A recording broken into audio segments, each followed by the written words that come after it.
Well, good afternoon, everyone, and happy Tuesday. Well, today we're going to jump right into Genesis chapter 2. All right, so let's do it. All right, this is the Garden of Eden, Genesis chapter 2 from the New King James Version. Thus the heavens and the earth and all the host of them were finished.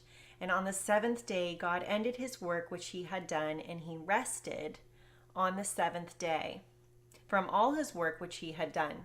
Then God blessed the seventh day and sanctified it, because in it he rested from all his work which God had created and made. This is the history of the heavens and earth when they were created in the day that the Lord God made the earth and the heavens, before any plant of the field was in the earth, and before any herb of the field had grown. For the Lord God had not caused it to rain on the earth, and there was no man to till the ground, but a mist went up from the earth and watered the whole face of the ground. And the Lord God formed man of the dust of the ground, and breathed into his nostrils the breath of life, and man became a living being.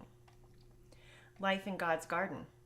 The Lord God planted a garden eastward in Eden, and there he put the man whom he had formed. And out of the ground the Lord God made every tree grow that is pleasant to the sight and good for food. The tree of life was also in the midst of the garden, and the tree of the knowledge of good and evil. Now a river went out of Eden to water the garden, and from there it parted and became 4 riverheads.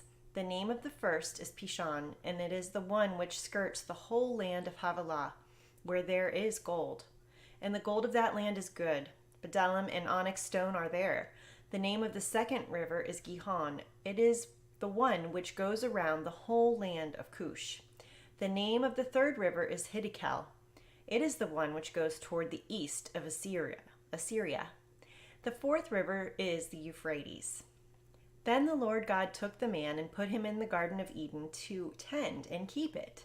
And the Lord God commanded the man, saying, Of every tree of the garden you may freely eat, but of the tree of the knowledge of good and evil you shall not eat. For in the day that you eat of it you shall surely die. And the Lord God said, It is not good that man should be alone. I will make him a helper comparable to him. Out of the ground the Lord God formed every beast of the field and every bird of the air, and brought them to Adam to see what he would call them. And whatever Adam called each living creature, that was its name. So Adam gave names to all cattle, to the birds of the air, and to every beast of the field. But for Adam there was not found a helper comparable to him. And the Lord God caused a deep sleep to fall on Adam, and he slept. And he took one of his ribs and closed up the flesh in its place. Then the rib which the Lord God had taken from the man, he made into a woman, and he brought her to the man. And Adam said, This is now bone of my bones and flesh of my flesh. She shall be called woman, because she was taken out of man.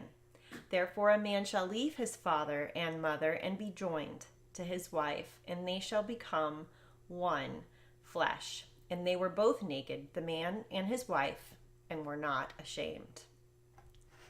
Thank you for joining me today. We're going to continue this chronological Bible study, reading front cover to back cover, but we're not going to do it in the order of the traditional 66 canon book. We're going to go chronologically according to what the Bible experts say is the probable order in which these things occurred. So, all right.